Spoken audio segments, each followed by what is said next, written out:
পিছিয়ে গেল পৃথক রাজ্যের দাবিতে যন্তর মন্তরে আন্দোলনের দিনক্ষণ। পৃথক রাজ্য গঠন ও ১২৫তম সংবিধান সংশোধিত বিল পাশের দাবিতে দিল্লির যন্তর মন্তরে আগামী ১৫ ডিসেম্বর যে আন্দোলনের কথা ছিল তা হচ্ছে না। আন্দোলন হবে আগামী বছর সংসদে বাজেট অধিবেশনের সময়। বর্তমানে বিমান পরিবহনে অস্বাভাবিক ভাড়া বৃদ্ধি ও নতুন করে বুকিংয়ের সুযোগ না থাকায় আন্দোলনের দিনক্ষণ পিছিয়ে দেওয়া হয়েছে। National federation of new test এবং আইপিএফটি যৌথভাবে এই আন্দোলনের কথা ছিল। রবিবার আইপিএফটি এর তরফে এক সাংবাদিক সম্মেলনে এই কথা জানানো হয়। এখন পর্যন্ত আন্দোলনে যোগ দেওয়ার জন্য রাজ্য থেকে ২৮৭ জন নাম নথিভুক্ত করেছেন। প্রথমেই টার্গেট ছিল ১০০ জন। দলের পক্ষ থেকে বলা হয়েছে নতুন করে যদি কেউ আন্দোলনে যোগ দিতে চান তারা যেন নাম পাঠান। দলের পক্ষ থেকে ট্রেনের টিকিটের ব্যবস্থা করা হবে। এই দিনের এই সাংবাদিক সম্মেলনে উপস্থিত ছিলেন দলের সাধারণ সম্পাদক স্বপন দেববর্মা ও সহসভাপতি প্রদীপ কুমার দেববর্মা। আগামী 15ই December 2025 national federation of new states বা সংক্ষেপে NFNS এবং indigenous people front of Tripura বা আইপিএফটি আমরা যৌথ উদ্যোগে পৃথক রাজ্য গঠন এবং ১২৫তম সংবিধান সংশোধন বিল 2019 পার্লামেন্টের শীতকালীন অধিবেশনের মধ্যেই পাস করার দাবিকে সামনে রেখে নতুন বিল যন্তর মন্তরে একদিনে যে সিট ইন ডেমনস্ট্রেশন আয়োজন করেছি। অনিবার্য কারণবশত তা রিশিডিউল করা হয়েছে। আগামী ১৫-১২ ডিসেম্বর 2025 এর পরিবর্তে আগামী পার্লামেন্টের বাজেট অধিবেশনের পূর্বে অথবা বাজেট অধিবেশন চলাকালীন অর্থাৎ আগামী ফেব্রুয়ারি-মার্চ 2026 অনুষ্ঠিত হবে।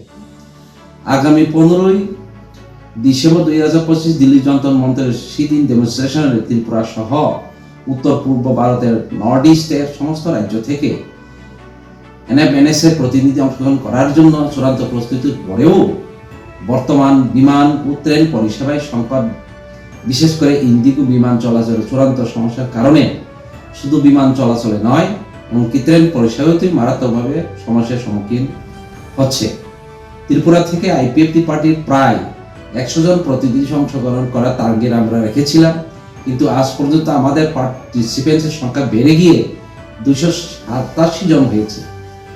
অথচ বর্তমানে ইন্ডিগো সংস্থার কর্মচারীদের আন্দোলনের ফলে ট্রেন টিকিটের অনলাইনের বুকিংয়ের অপশন পর্যন্ত বন্ধ হয়ে রয়েছে।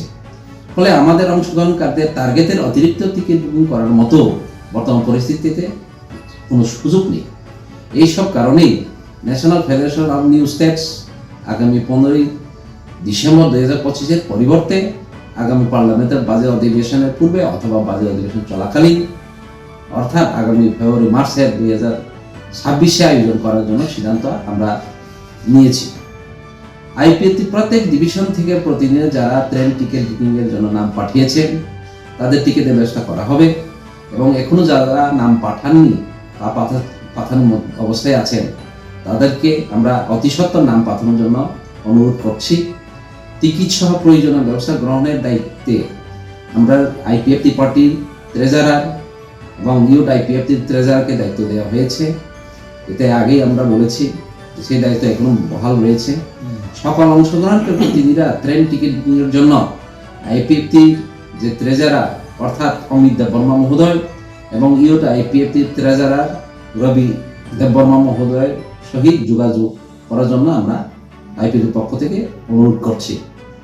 এই ব্যাপারে এখন এই প্রিজুলির অংশ হিসেবে অবলকে ব্যাখ্যা সহ বলে শোনাবেন আমাদের মাননীয় GS